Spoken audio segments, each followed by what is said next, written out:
Al mediodía, algo andaba mal. Maurice no había aparecido en la escuela. Su maestra la marcó como ausente durante todas las clases de la mañana. En el hogar Chiverela, llegó la hora del almuerzo. Los niños normalmente venían a casa a comer. Barry y Carmen Marie entraron por la puerta. Maurice no. Su padre, Carmen, les dijo que volvieran a la escuela y la buscaran. Tal vez se había quedado para una actividad extra. Tal vez había perdido la noción del tiempo. Carmen Marie fue a la maestra de aula de Maurice. La instructora dijo lo mismo que le había dicho a la escuela antes. Yo tampoco he visto a Marie. Ha estado marcada como ausente toda la mañana. Fue entonces cuando todos se dieron cuenta de que algo había salido terriblemente mal. Carmen Chiverella, el padre, comenzó a buscar. Fue a la iglesia de San José. Recorrió la ruta que Maurice debería haber tomado. Preguntó a los vecinos. Tocó puertas. Entonces, una de las mujeres del vecindario le gritó. Le preguntó a quién y qué estaba buscando. Cuando Carmen dijo que estaba buscando a su hija, la cara de la mujer cambió. Si buscas a la niña, dijo con la voz temblorosa, la encontraron. A unas 3 millas de la casa de los Chiverella, en Hazel Township, había una fosa de extracción de carbón abandonada. Era una cicatriz en el paisaje, una de miles dejadas por décadas de minería de carbón de antracita en el noreste de Pensilvania. La fosa se utilizaba ahora como vertedero ilegal de basura. Escondida cerca del aeropuerto municipal de Hazleton, junto a Airport Road, aproximadamente a la 1:00 de la tarde, Arthur F. Robinson, de 38 años, condujo hasta la fosa. Le estaba dando clases de manejo a su sobrino de 16 años. Llevaba un contenedor de cenizas para tirar. Mientras Robinson miraba hacia la fosa, algo llamó su atención. Al principio, pensó que era una muñeca grande, pero a medida que se acercaba, a unos 25 pies por la ladera desde la cima del vertedero, se dio cuenta de lo que estaba viendo. Era una niña pequeña. Arthur Robinson salió inmediatamente del lugar y llamó a la Policía Estatal de Pensilvania. En cuestión de minutos, llegó la policía a la escena. También lo hicieron sacerdotes de la iglesia de San José. En 1964, era común que el clero llegara a las escenas de la muerte para administrar los últimos ritos, un sacramento católico para los moribundos. Uno de esos sacerdotes miró el pequeño cuerpo y su rostro palideció. La conocía. La identificó positivamente como Maurice Ann Chiverella. Permítanme describir lo que los investigadores encontraron ese día, y necesito advertirles, esto será difícil de escuchar, pero es importante que entiendan la brutalidad de lo que le sucedió a esta niña, porque será importante más adelante cuando hablemos del sospechoso. Maurice fue encontrada al fondo de la fosa de residuos. Todavía estaba completamente vestida con su chaqueta y falda oscuras y sus leotardos negros, pero le faltaban sus zapatos de gamuza. Estos fueron encontrados cerca, junto con su mochila escolar, su bolso y esas conservas que estaba tan emocionada de llevar a la hermana Josephine. Sus muñecas estaban atadas juntas con uno de sus propios cordones de zapatos. Sus tobillos estaban atados juntos con su otro cordón de zapato. Una bufanda multicolor, lo que la gente llamaba babushka en aquel entonces, había sido metida tan profundamente en su boca y garganta que le rompió un diente. Se usó como mordaza para evitar que gritara. Le habían golpeado 2 veces en la parte superior de la cabeza, un golpe en la sien derecha. Había marcas de estrangulamiento alrededor de su cuello. El doctor Julius Foss realizó la autopsia en el Hospital General Estatal de Hazleton. Causa de la muerte: asfixia y estrangulación. Maurice Ann Chiverella había sido estrangulada hasta morir, pero eso no fue todo. Había sido agredida sexualmente antes de morir. Y el asesino dejó algo atrás, algo que no importaría en 1964, pero que se convertiría en la clave de todo 58 años después. Los fluidos corporales del asesino fueron encontrados en su chaqueta. En 1964 no existía tal cosa como las pruebas de ADN. La estructura del ADN solo había sido descubierta por Watson y Crick en 1953, apenas 11 años antes. Nadie entendía que el material genético pudiera usarse para identificar a un ser humano específico. Así que esa evidencia fue cuidadosamente documentada y preservada. Y luego, El caso fue a un archivador donde esperaría a que la ciencia se pusiera al día. Permítanme pintarles un cuadro de Hazleton, Pensilvania, en 1964. Este era un pueblo minero, un lugar construido por inmigrantes, primero alemanes e irlandeses en la década de 1840, luego italianos, polacos, rusos, lituanos, eslovacos y montenegrinos que vinieron a trabajar en las minas. Para 1964, la industria del carbón estaba muriendo. El desastre de la mina Knox en 1959 había sido el golpe de gracia. La minería profunda se había detenido por completo, pero el espíritu comunitario seguía vivo. Este era un lugar donde todos se conocían, donde los niños jugaban afuera hasta que se encendían las luces de la calle, donde los niños caminaban solos a la escuela, venían a casa solos para almorzar y nadie se inmutaba. Ron Marchetti, que tenía la misma edad que Maurice, recordaba: en aquel entonces ni siquiera cerrábamos las puertas. Puedes preguntarle a cualquiera de mi edad o que conociera a alguien de esa edad y te dirán que conocían a los Civerella y recuerdan ese caso. Jake Ripa, un joyero local que vivía a pocas cuadras de la familia Civerella, dijo: la inocencia de la juventud en la comunidad se había ido. Eso fue todo. Ya no existía el voy a casa de mi amigo. Mamá y papá decían: te llevaremos. El día después del asesinato, el alcalde de Hazleton, Joseph Conahan, que vivía a una cuadra de la casa de los Civerella y cuyos hijos jugaban con Maurice y sus hermanos, emitió un comunicado. El crimen de ayer hace que todos sean conscientes de que el mal está constantemente presente y que asesinatos atroces pueden ocurrir aquí. Fue el final de una era. Las puertas comenzaron a cerrarse. Los padres dejaron de dejar que los niños caminaran solos. La presunción de seguridad que había definido la vida estadounidense en los pueblos pequeños se evaporó en un solo día.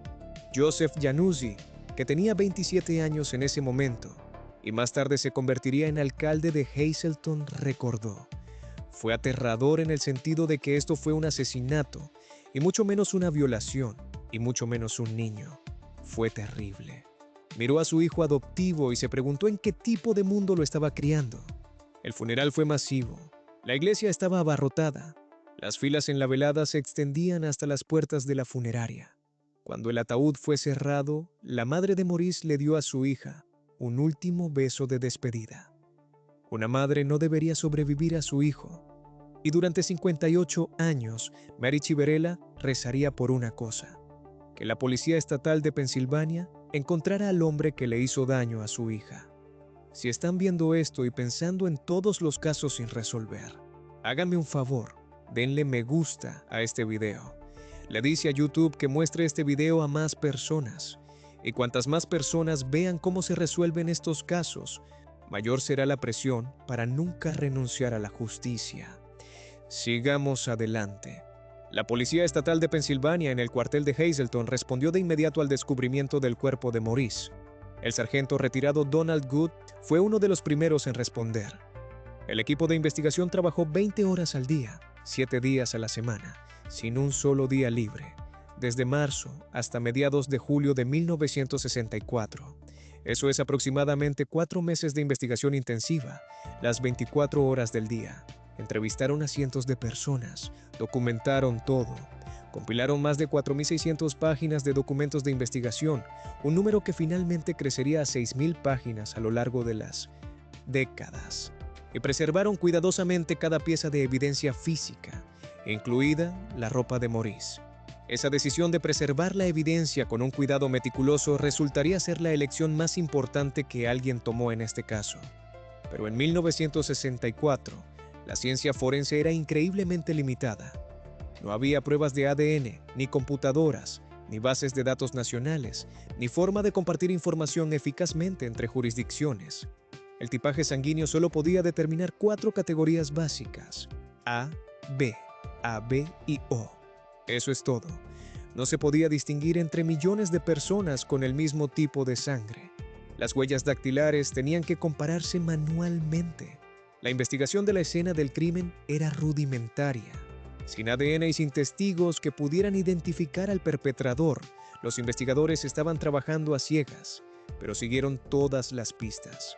Un hombre que debía dinero a la tienda de comestibles de Carmen Chiverella confesó el crimen. Los investigadores lo trajeron. Dijo que estranguló a Maurice con sus manos, pero la policía sabía que había sido estrangulada con sus propios cordones de zapatos. La confesión era falsa. Otro hombre estaba programado para una prueba de polígrafo. La noche anterior a la prueba condujo hasta el área cercana a la fosa donde se había encontrado el cuerpo de Maurice. Estacionó su coche. Dejó el motor encendido. Murió por intoxicación por monóxido de carbono. ¿Fue suicidio? ¿Fue un accidente? Nadie lo supo con certeza, pero nunca fue conectado definitivamente con el crimen. Un joven con problemas psicológicos fue observado en el bosque cerca del sitio de desecho. Podría haber presenciado el asesinato o el descarte del cuerpo, pero su relato fue difícil de verificar. La policía incluso investigó una posible conexión con un caso similar: el asesinato en 1962 de Carol Ann Doherty, de 9 años, en Bristol, Pensilvania. Fue encontrada estrangulada en el loft del coro de la Iglesia Católica Romana de San Marcos. Aproximadamente 1,000 personas de Bristol habían estado en Hazleton para un partido de baloncesto de secundaria la noche antes de que Maurice fuera asesinada, pero nunca se estableció una conexión confirmada. El equipo de investigación siguió las pistas correctas. Hicieron las preguntas correctas. El cabo retirado Thomas McAndrew y Sean Williams dirían más tarde que los investigadores originales estaban siguiendo las pistas correctas y haciendo las mismas preguntas que los investigadores harían hoy. Pero había un problema enorme. El nombre del asesino nunca surgió, ni una vez, ni en ninguna entrevista, ni en ningún aviso, ni en ninguna declaración de testigos. Más de 230 miembros de la Policía Estatal de Pensilvania trabajarían en este caso durante los siguientes 58 años. Lo revisaban anualmente. Mantenían contacto mensual con la familia Chiverella a lo largo de las décadas. La esposa del sargento retirado Donald Good señaló que cada año, en el aniversario de la muerte de Maurice, su esposo mencionaba su nombre. Otro año había pasado, otro año sin respuestas, pero nunca se rindieron. Déjenme hablarles de Mary Chiverella, la madre de Maurice. Guardó cada carta y tarjeta de condolencia recibida después del asesinato de su hija, cada una de ellas. Le dijo a su familia que tener a Maurice, aunque solo fueran 9 años, había sido una bendición. Ron Chiverella, el hermano mayor de Maurice, recordaba que en cada cena de domingo, en cada comida festiva, su madre terminaba la oración con la misma plegaria: por favor, ayuden a la Policía Estatal de Pensilvania a encontrar al hombre que le hizo daño a mi hija, año tras año tras año. Finalmente, Mary llegó a un punto en el que perdonó al hombre que se llevó a su hija, aunque nunca supo su nombre. Mary Chiverella murió en 2014, 50 años después del asesinato de su hija. Murió sin saber quién mató a Maurice. Carmen Chiverella, el padre, había muerto años antes. Ambos padres se fueron a la tumba sin respuestas. Los 4 hermanos sobrevivientes, Ron, Carmen, Marie, Barry y David, cargaron con el peso del asesinato sin resolver de su hermana durante toda su vida adulta, pero mantuvieron la esperanza porque la Policía Estatal de Pensilvania les había prometido algo. Nunca dejarían de buscar. En 2007, 43 años después del asesinato, la tecnología finalmente alcanzó a la evidencia. El laboratorio de ADN de la Policía Estatal de Pensilvania desarrolló un perfil de ADN del sospechoso a partir de los fluidos corporales del asesino encontrados en la chaqueta de Maurice. Permítanme repetirlo. 43 años después de que los investigadores preservaran cuidadosamente esa evidencia, los científicos finalmente pudieron extraer un perfil genético de ella. Se desarrollaron perfiles de ADN para todos los sospechosos originales de 1964 y se enviaron al laboratorio de ADN. Ninguno coincidió. Cada sospechoso original fue eliminado. El perfil de ADN del asesino fue luego ingresado en CODIS, el sistema automatizado de índice de ADN combinado, la base de datos nacional que contiene perfiles de delincuentes condenados, arrestados y muestras forenses. El teniente Devon Brutsky explicó más tarde: desde 2007, el perfil de ADN del asesino se ha comparado mensualmente con todas las nuevas entradas en nuestras bases de datos de ADN, mensualmente durante más de 12 años. 2007, 2008, 2009, 2010, 2011, 2012, 2013, 2014, 2015, 2016, 2017, 2018, 2019. Sin coincidencias, ni una sola. ¿Por qué? Porque el asesino había muerto en 1980, antes de que la creación de bases de datos de ADN se convirtiera en una práctica estándar. Su ADN no estaba en ninguna base de datos criminal. Así que, una vez más, el caso se enfrió. Pero algo estaba a punto de cambiar. En 2018, la Policía Estatal de Pensilvania se asoció con Parabon Nanolabs, una empresa de tecnología de ADN y genealogía genética con sede en Virginia. Esto no era un análisis forense de ADN tradicional. Esto era algo revolucionario. El 20 de marzo de 2019, la Policía Estatal de Pensilvania lanzó imágenes compuestas creadas por el Sistema de Fenotipado Forense de ADN Snapshot de Parabon, utilizando minería de datos profundos y algoritmos avanzados de aprendizaje automático. La tecnología analizó el ADN del asesino para predecir sus características físicas: ancestría, europeo blanco, color de cabello oscuro, marrón, color de ojos, azul o verde, tono de piel, claro, con posible precocidad. Los composites mostraban cómo se vería el sospechoso a las edades de 25, 40 y 60 años. Las imágenes se hicieron públicas a través de las redes sociales y la prensa de la Policía Estatal de Pensilvania. Quizás alguien lo reconocería. Quizás alguien recordaría algo. La familia Chiverella y las asociaciones de investigadores proporcionaron financiación para el costoso estudio forense de ADN. Pero el verdadero avance vino de una tecnología diferente. En 2019, Parabon subió el perfil de ADN del asesino a GetMatch, una base de datos de genealogía pública. Esto era diferente a CODIS. CODIS solo contiene ADN de delincuentes condenados. GetMatch contiene ADN subido por consumidores que han realizado pruebas comerciales de ascendencia, personas que investigan genealogía, que buscan parientes biológicos, que construyen árboles genealógicos. La subida encontró una coincidencia, un pariente muy lejano, aproximadamente un primo sexto, una coincidencia de unos 53 centimorgans, que es una medida de vínculo genético.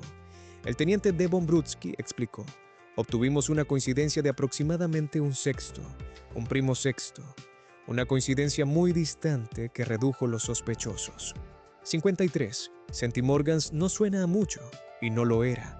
Era como encontrar un solo hilo e intentar seguirlo a través de 6 generaciones para encontrar a la persona al otro extremo.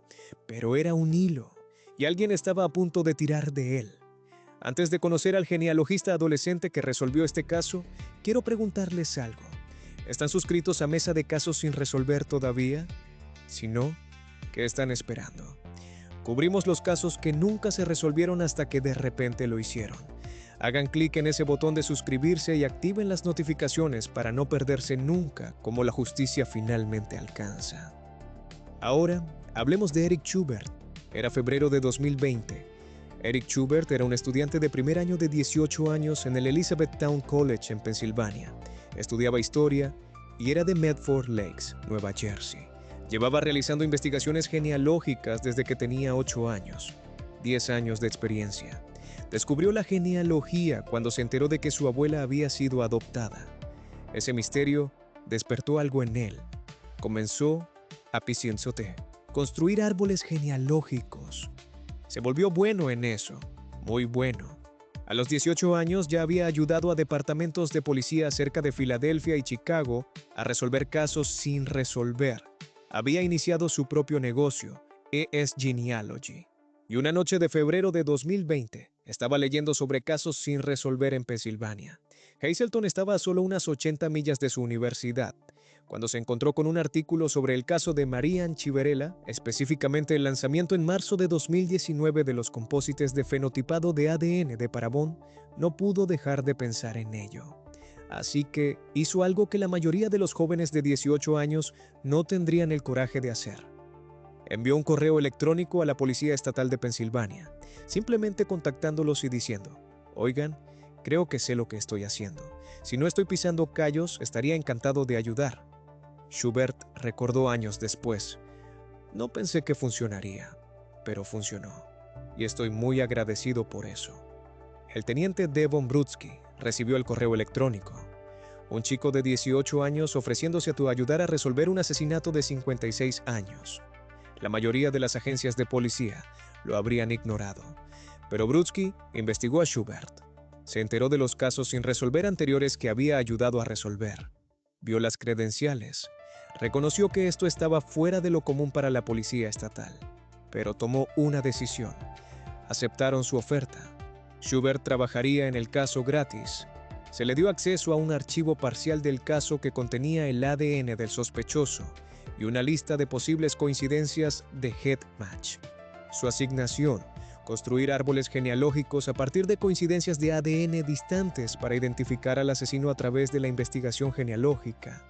Punto de partida: aproximadamente 2.000 personas que podrían compartir ancestros con quien cometió el crimen y esa coincidencia de 53 centimorgans, una relación de primo sexto. Para poner esto en perspectiva, imagina que estás tratando de encontrar a una persona específica en una multitud de 2.000 personas. Y tu única pista es que una de esas personas tiene un tatarabuelo en común con la persona que buscas. Eso es con lo que estaba trabajando Eric Schubert. Durante el resto de 2020 y todo 2021, Eric Schubert trabajó. Pasaba hasta 20 horas a la semana en el caso, construyendo árboles genealógicos, estudiando coincidencias distantes, pidiendo constantemente a los investigadores más muestras de ADN para probar.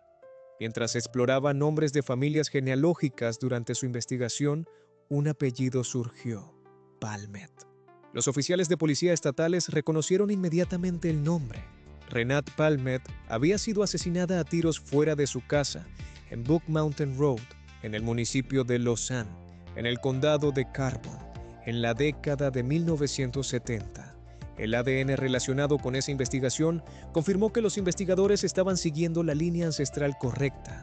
La conexión los llevó al capitán retirado de la Policía Estatal de Nueva Jersey, John Paul Palmet, quien refirió a los investigadores a otro miembro de la familia, alguien que mantenía un árbol genealógico extenso, un historiador familiar. Este era el marco genealógico que necesitaban. A lo largo de 2020 y 2021, los investigadores entrevistaron a numerosos parientes Palmet. Adquirieron muestras de ADN voluntarias de los miembros de la familia. La cooperación de la familia fue esencial y afortunadamente la brindaron. Schubert construyó árboles genealógicos extensos, trabajando para reducir el número de coincidencias distantes a parientes más cercanos. Y dolorosamente lentamente, la coincidencia de ADN aumentó. 53 centimorgans, 100 centimorgans, 500 centimorgans. Eventualmente, más de 1.000 centimorgans, lo que indicaba una relación de medio tío o primo hermano. Se estaban acercando. En 2020, el laboratorio de ADN de la Policía Estatal de Pensilvania estableció un perfil de ADN del cromosoma Y para el sospechoso.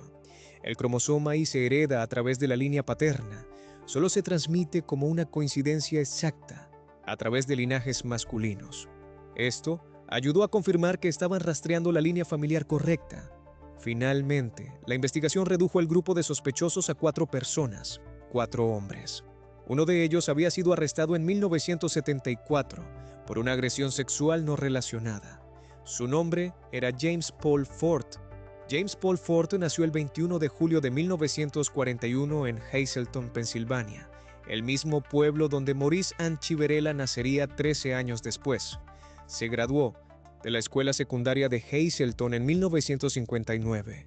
Su anuario lo describía como alto, de ojos azules y guapo. Le encanta dormir. Los deportes son sus favoritos, especialmente el béisbol. Futuro indefinido. Después de la escuela secundaria, se alistó en el ejército de los Estados Unidos el 16 de octubre de 1959. Fue dado de baja el 28 de septiembre de 1962. Forte nunca se casó. No tenía hijos conocidos. Fue descrito como llevando una vida discreta, manteniéndose para sí mismo. Trabajaba como camarero y vendedor de suministros para bares. En 1964, cuando asesinó a Maurice Ann Chiverella, tenía 22 años. Y aquí está lo que hizo que la sangre de los investigadores se helara. James Paul Ford vivía en Hazleton. Se documentaron múltiples direcciones: 118 West 14th Street, directamente enfrente del cementerio católico romano-eslovaco de San José, el cementerio donde fue enterrada Maurice Anne Civerella. James Paul Forte vivía con una vista directa a su tumba. También vivió en 745 North Laurel Street y 770 North Laurel Street. Todas estas direcciones estaban aproximadamente a 6 o 7 cuadras de la casa de la familia Civerella, en 533 Alter Street. Había estado viviendo justo allí, en su vecindario, lo suficientemente cerca como para caminar hasta su calle en minutos. Y las autoridades determinaron que James Paul Forte no tenía ninguna conexión conocida con Maurice Anne Civerella o su familia. La policía describió el ataque como aleatorio. Una fuente indicó que Forte era técnicamente primo sexto de Civerella, pero las autoridades no pudieron encontrar ninguna conexión real entre ellos. El sargento de la policía estatal James Kirro enfatizó que Forte actuó solo. Su familia no tenía conocimiento de lo que hizo, así que la gente tiene que recordar no vilipendiarlos. La familia Forte no puede expiar sus crímenes. El cabo Mark Baron, quien se había convertido en el investigador principal, leyó las aproximadamente 5,000 páginas de los archivos de investigación. Leí el informe, dijo. Él no está allí. El nombre de Forte no aparece en ninguna parte de los archivos de investigación compilados durante 58 años. No fue parte de la investigación inicial del asesinato. Nunca fue entrevistado. Nunca fue considerado un sospechoso. Era invisible hasta que la genealogía genética lo encontró. Pero había algo más que los investigadores descubrieron sobre James Paul Forte, algo que los hizo estar absolutamente seguros de que tenían al hombre correcto. 10 años después de que James Paul Forte asesinara a Maurice Anne Civerella, lo hizo de nuevo. No un asesinato, pero casi. El 3 de abril de 1974, a las 4:00 de la mañana, una mujer de 23 años fue con Forte al Capri Lounge en Alter y Second Streets. Estaba visitando a un amigo. Cuando salieron, Forte se suponía que la llevaría a casa. En cambio, condujo hasta Stockton Mountain Road en Hazel Township y la atacó violentamente. La víctima fue agredida sexualmente en lo que los investigadores describieron más tarde como un encuentro muy violento. Cuando un camión se detuvo detrás del coche de Forte, él huyó de la escena. Finalmente, dejó a la mujer en West Broad y Vine Streets. Ella caminó a casa. Llamó a sus amigos y a la policía. Fue llevada al hospital. Se emitió una orden de registro para el vehículo de Forte. La policía recuperó muestras de cabello del asiento delantero y barro, lo que indicaba que el coche había sido conducido en el área donde ocurrió la agresión.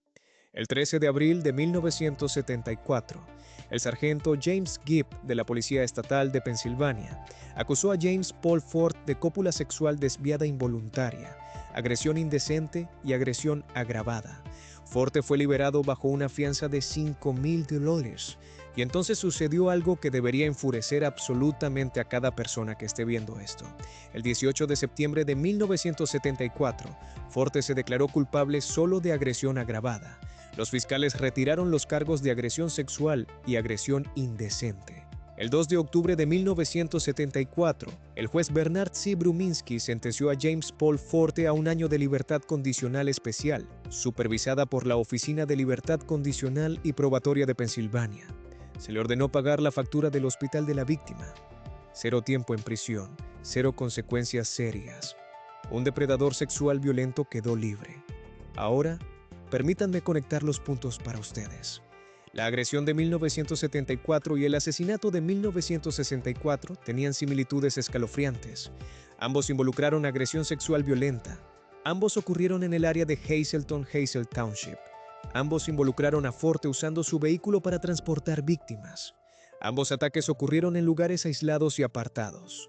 Ambas víctimas fueron restringidas físicamente. Ambos fueron descritos como encuentros extremadamente violentos. Las diferencias clave. La víctima de 1974 era una adulta que sobrevivió. Maurice era una niña de 9 años que fue asesinada. Y aquí está la tragedia. En el momento del arresto y juicio de Forte en 1974, los investigadores que trabajaban en el caso Civerella no sabían de la conexión. El nombre de Forte nunca había surgido en la investigación. La tecnología de ADN no existía. No había forma de conectar el ataque de 1974 con el asesinato de 1964. Si el análisis de ADN hubiera estado disponible en 1974, el caso de Maurice podría haberse resuelto 48 años antes. En cambio, James Paul Ford recibió una palmada en la muñeca y continuó con su vida. 4 años después, en 1978, fue arrestado nuevamente por la policía de Hazleton por poner en peligro imprudente y acoso. La policía fue llamada al área de Manhattan Court y 11th Streets por un informe de un hombre corriendo con un arma. ¿Qué pasó con ese caso? Nadie lo sabe. Los registros se perdieron en el tiempo. Pero el 16 de mayo de 1980, la historia de James Paul Ford llegó a su fin. Tenía 38 años. Trabajaba como camarero en Janetti's Best Western Motor Lodge en la Ruta 93, también conocida como Ruta 309 en Hazel Township. Se desplomó en el trabajo, ataque al corazón o insuficiencia cardíaca. Las autoridades creen que fue por causas naturales. Murió al llegar al hospital. Fue enterrado en el cementerio Calvary en Drums, condado de Luzerne, Pensilvania. James Paul Ford murió creyendo que se había salido con la suya con el asesinato. Durante 42 años su secreto estuvo a salvo, pero el ADN no muere. Y en diciembre de 2021, los investigadores tomaron una decisión. Iban a sacar el ADN de James Paul Ford de la tumba. Si todavía están viendo, dejen un comentario abajo diciéndome qué piensan sobre la genealogía genética. ¿Es justicia? ¿Es una invasión de la privacidad? Hablemos de ello. Y si aún no lo han hecho, hagan clic en ese botón de suscribirse porque estamos a punto de llegar al momento más dramático de toda esta historia. Sigamos. La policía se reunió con la oficina del fiscal del distrito del condado de Luzerne para determinar sus próximos pasos. Tenían una fuerte evidencia genealógica que apuntaba a James Paul Ford, pero necesitaban una identificación positiva a través de una comparación directa de ADN. Necesitaban estar absolutamente seguros. Solo había una manera de hacerlo: exhumación. Obtuvieron una orden de registro el 6 de enero de 2022, 41 años, 7 meses y 21 días después de que James Paul Ford muriera. Su cuerpo fue exhumado del cementerio Calvary en Drums, Pensilvania. Se obtuvo una muestra de tejido para comparación de ADN. El proceso se llevó a cabo con la cooperación de los funcionarios del cementerio Calvary y la asistencia de la oficina del fiscal del distrito del condado de Luzerne. El fiscal adjunto Daniel Sola diría más tarde algo que capturó perfectamente el momento. Forte pudo haber pensado que se llevó su secreto a la tumba, pero lo sacamos de la tierra y tomamos su ADN. La muestra de tejido fue enviada al laboratorio de ADN de la Policía Estatal de Pensilvania y luego esperaron. Los resultados llegaron el 3 de febrero de 2022. El perfil de ADN de los restos exhumados de James Paul Ford coincidió con el perfil de ADN de la mancha de semen en la chaqueta de Maurice Civerella. La probabilidad de coincidencia: 1 en 480 septillones. Permítanme poner eso en perspectiva una vez más, porque necesito que entiendan lo astronómicamente seguro que es esto. Los científicos estiman que aproximadamente 117,000 millones de personas han vivido en la Tierra a lo largo de toda la historia humana. Para encontrar a otra persona con este mismo perfil de ADN, tendrías que buscar en más de 4 millones de planetas Tierra. El perfil de ADN del cromosoma. Y también coincidió. Después de 57 años, 10 meses y 23 días, la Policía Estatal de Pensilvania había identificado al asesino de Maurice Civerella, James Paul Ford, el hombre que vivía a 6 manzanas de distancia, el hombre cuyo nombre nunca apareció en la investigación, el hombre que podía ver su tumba desde su ventana, el hombre que se salió con la suya, con el asesinato durante toda su vida. La ciencia finalmente lo había alcanzado. A las 10:00 de la mañana del jueves 10 de febrero de 2022, la Policía Estatal de Pensilvania celebró una conferencia de prensa en el edificio Hazel Township Commons. La sala estaba llena.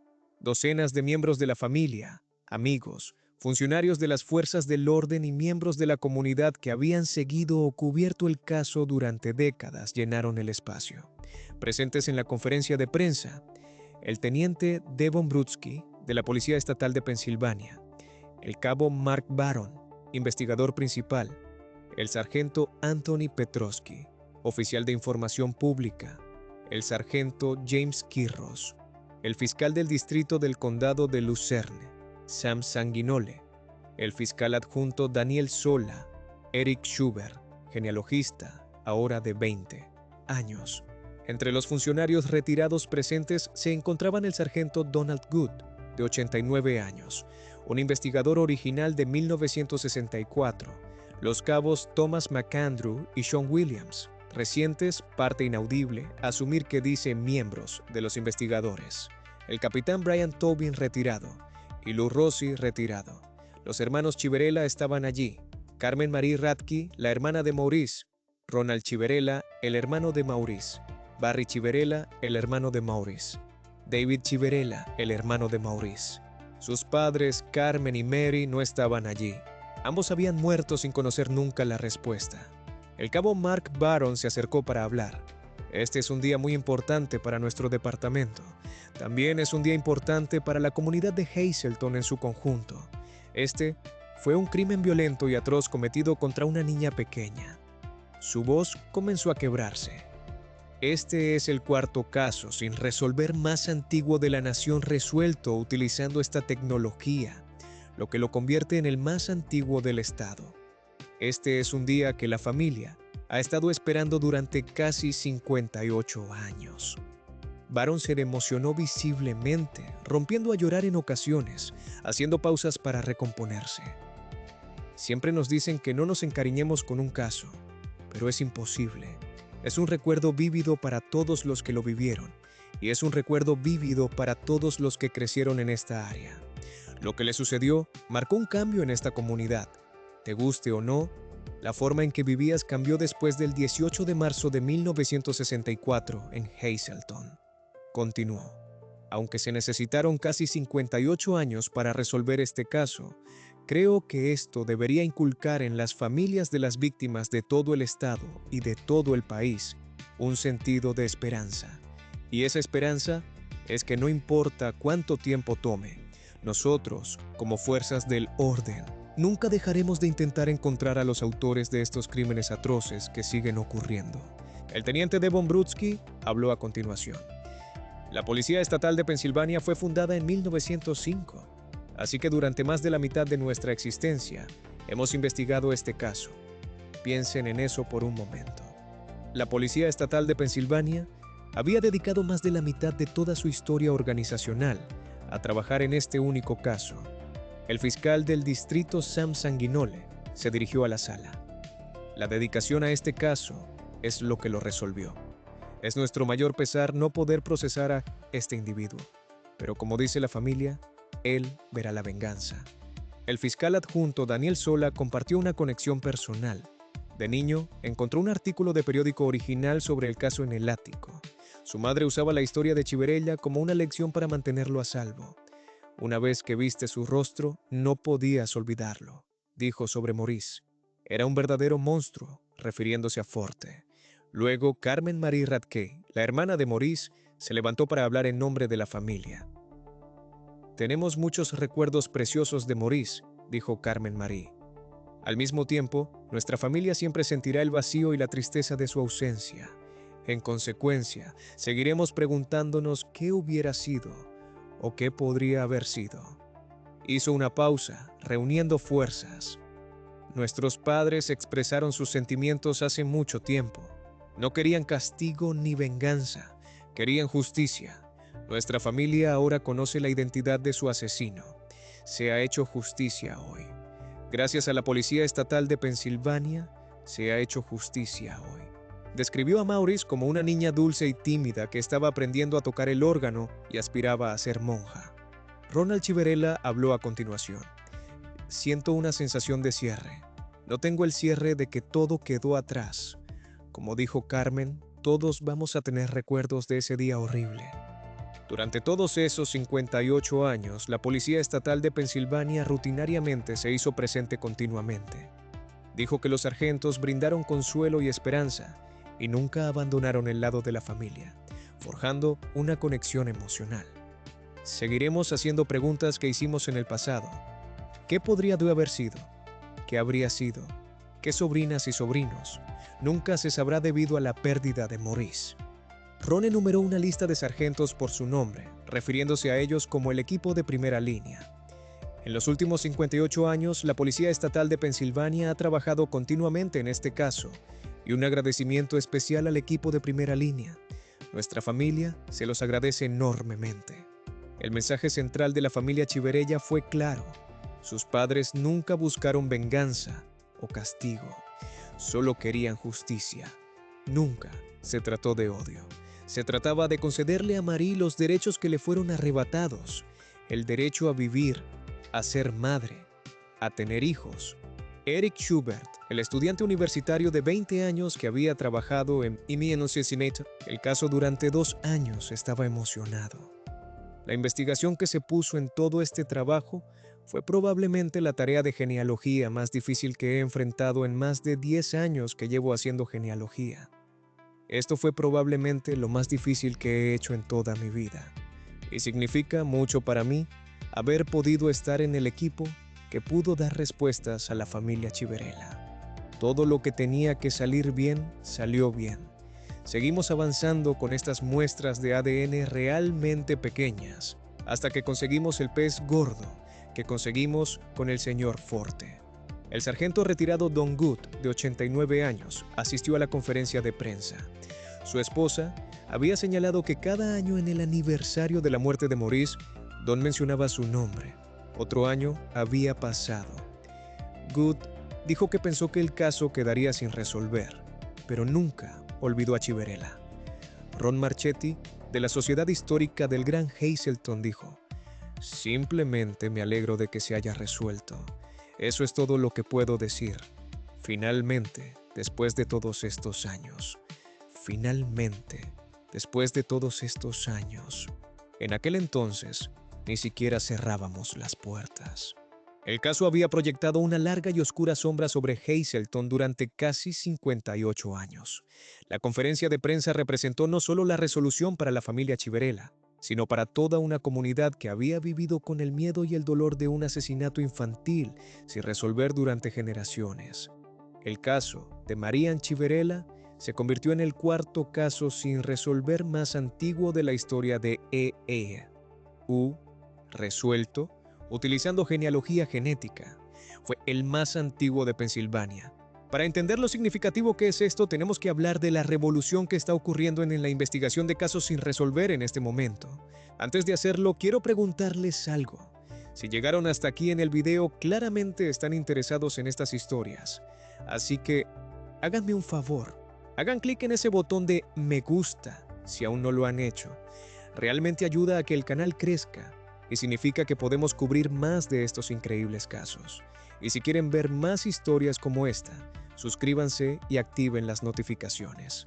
Ahora, hablemos de cómo la genealogía genética lo está cambiando todo. El 24 de abril de 2018 sucedió algo que cambió a las fuerzas del orden para siempre. Los investigadores arrestaron a Joseph James D'Angelo, un exoficial de policía de 72 años, por una serie de asesinatos, violaciones y robos cometidos en California durante las décadas de 1970 y 1980. Era conocido por varios nombres: el asesino del Estado Dorado, el violador del área este, el acechador nocturno original. Había cometido al menos 13 asesinatos y más de 50 violaciones. Había evadido la captura durante más de 40 años. ¿Cómo lo atraparon? La genealogía genética forense. Los investigadores subieron el ADN de la escena del crimen a GetMatch, la misma base de datos de genealogía pública que luego se utilizaría en el caso Chiverella. Encontraron parientes lejanos. Un genealogista construyó árboles genealógicos. Redujeron el círculo a Joseph James D'Angelo. Verificaron con evidencia directa de ADN. Caso cerrado. El caso del asesino del Estado Dorado demostró que la genealogía genética forense funcionaba. Desencadenó una adopción generalizada por parte de las fuerzas del orden en todo el país.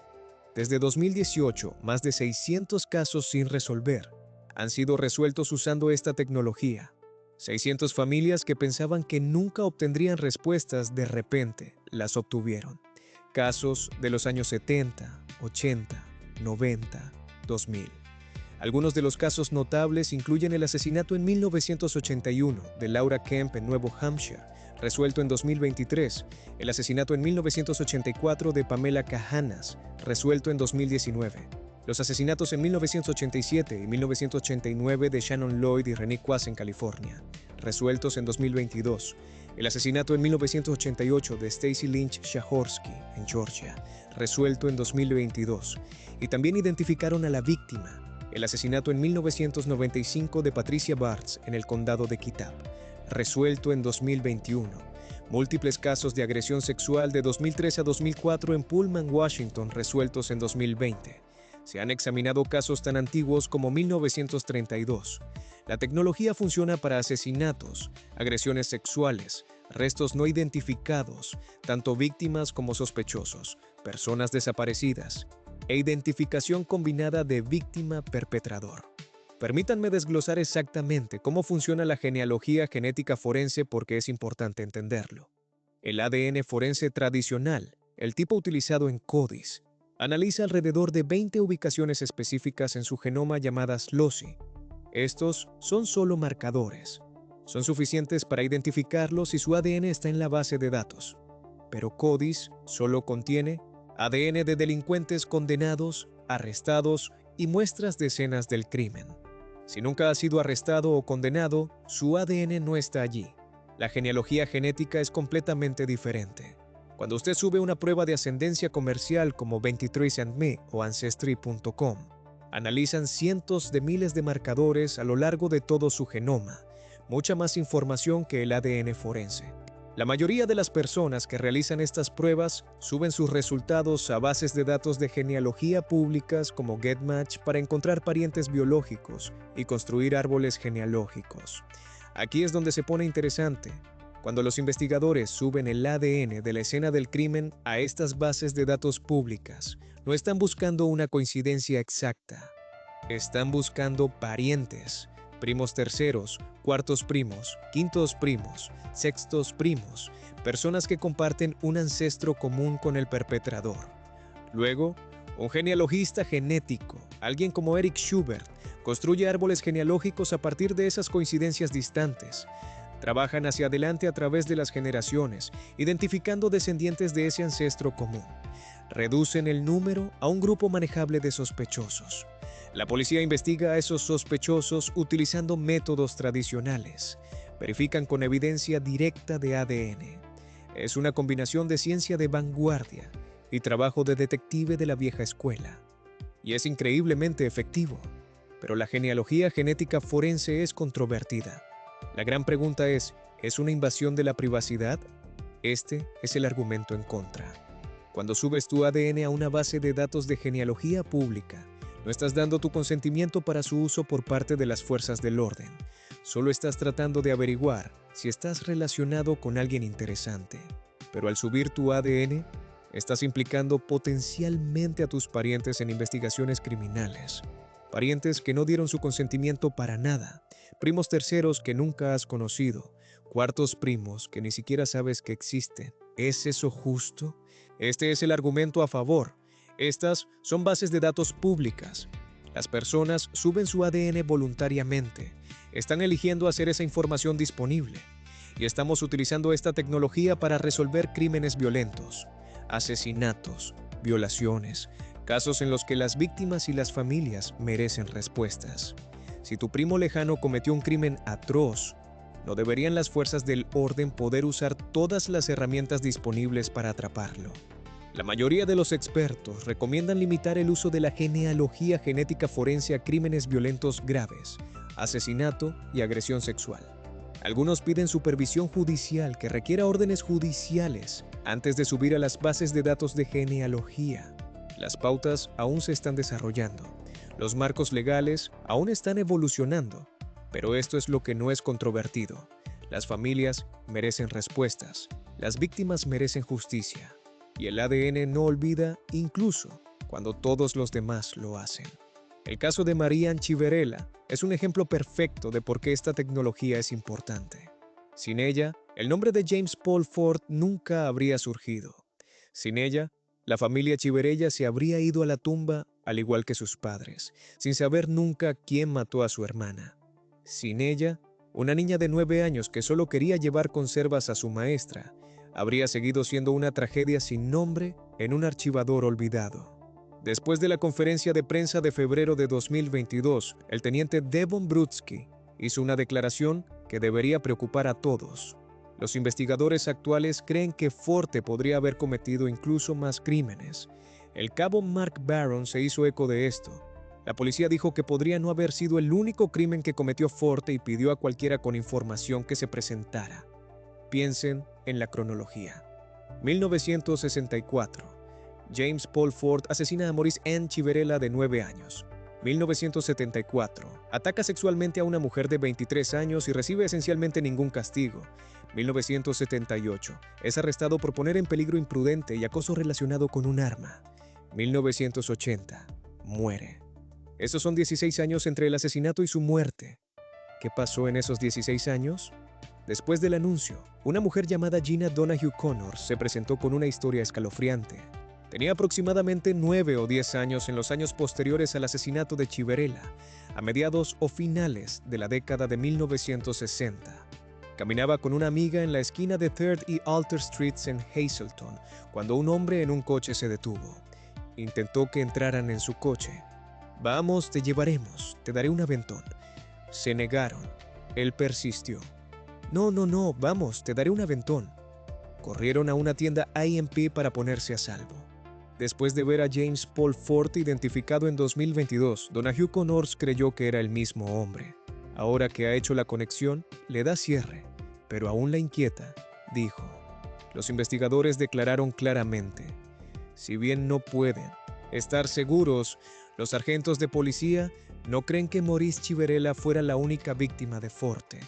Si usted o alguien que conoce tiene información sobre James Paul Ford o crímenes sospechosos en el área de Hazleton desde 1964 hasta 1980, la Policía Estatal de Pensilvania le pide que llame al 570-459-3890. Incluso décadas después, la información importa. Incluso décadas después, otras familias podrían estar esperando respuestas. El caso de Maurice Chiverella demuestra algo poderoso. La justicia puede llegar incluso cuando parece imposible. 58 años, 3 generaciones de investigadores, más de 230 miembros de la Policía Estatal de Pensilvania, un genealogista adolescente trabajando desde su dormitorio universitario y ciencia que no existía cuando se cometió el crimen. Todo se unió para identificar a un asesino que murió creyendo que se había salido con la suya. Las palabras del cabo Mark Barron en la conferencia de prensa deberían dar esperanza a cada familia que todavía espera respuestas.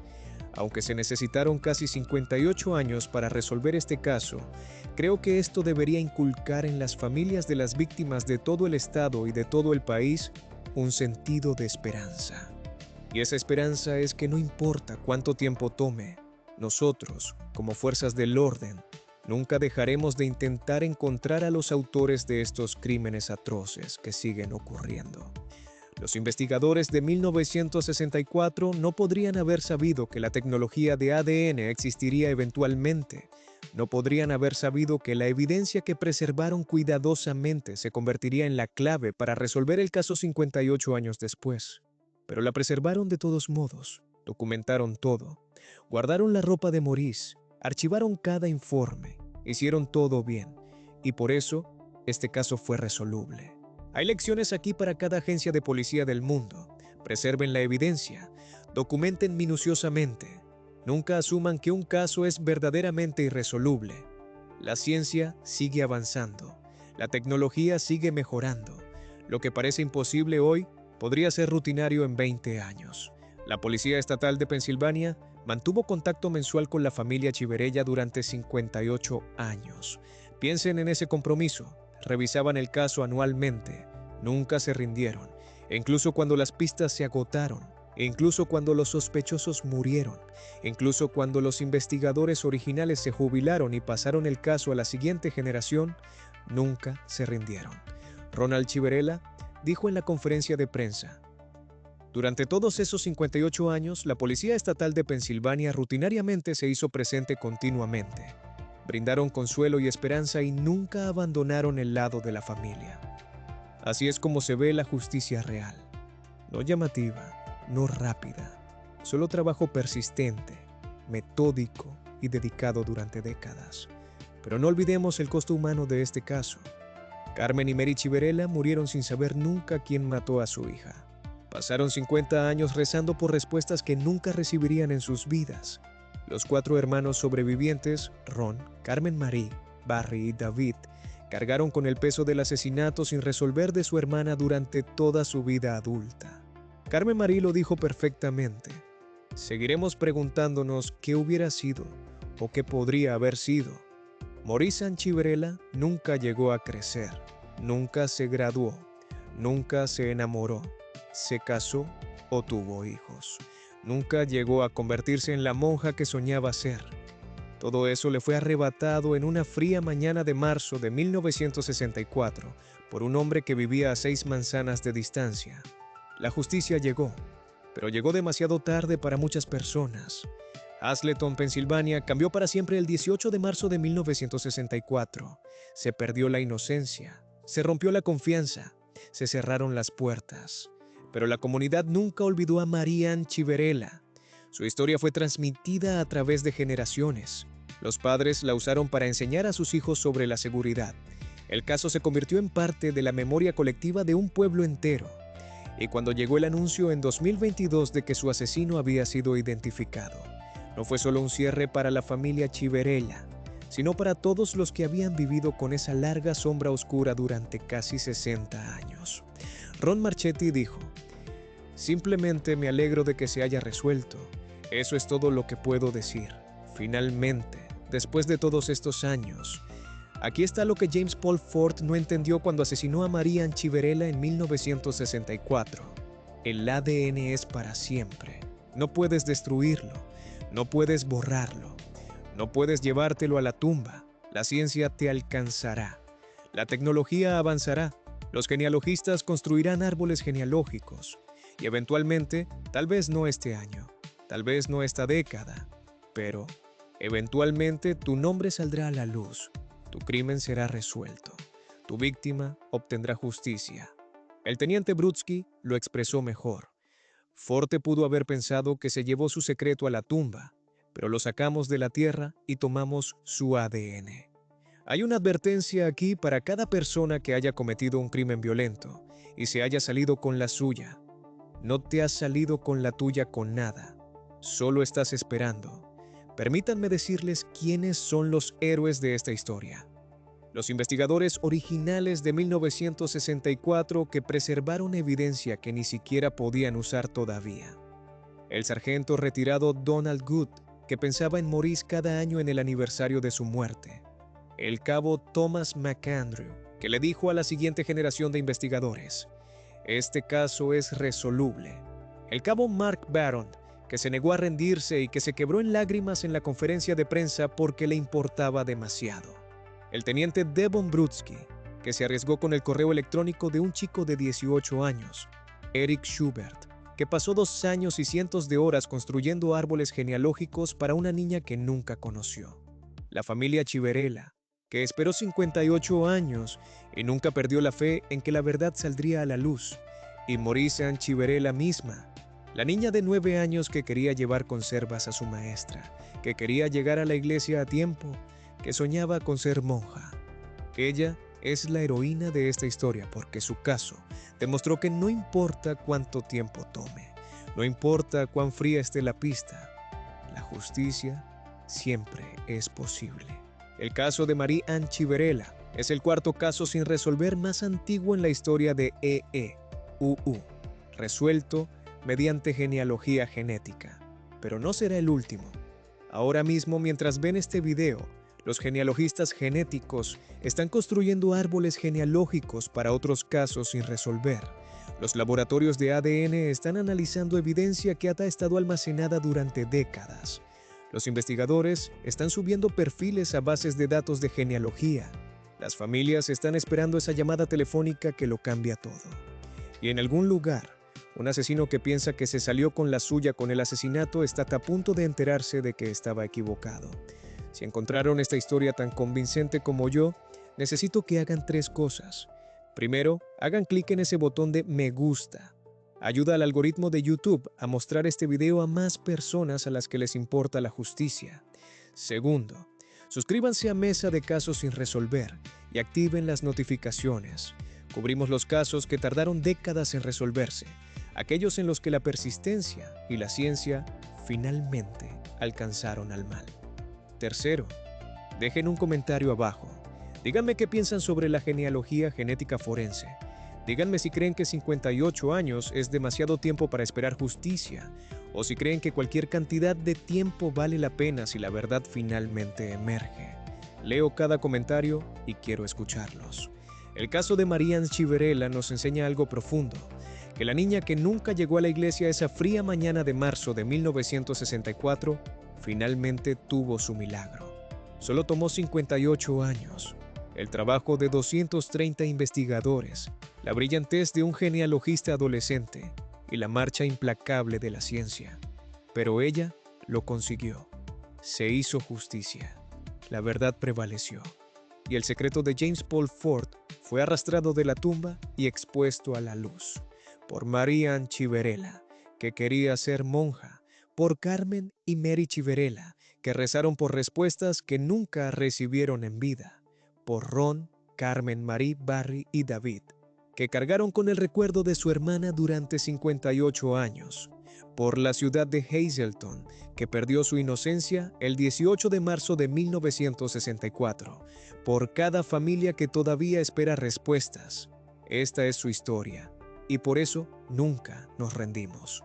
Suscríbanse a Mesa de Casos sin Resolver para más historias como esta. Gracias por mirar, gracias por recordar, gracias por preocuparse por la justicia. Hasta la próxima, manténganse curiosos, manténganse compasivos y nunca dejen de creer que la verdad saldrá a la luz eventualmente, sin importar cuánto tiempo tome.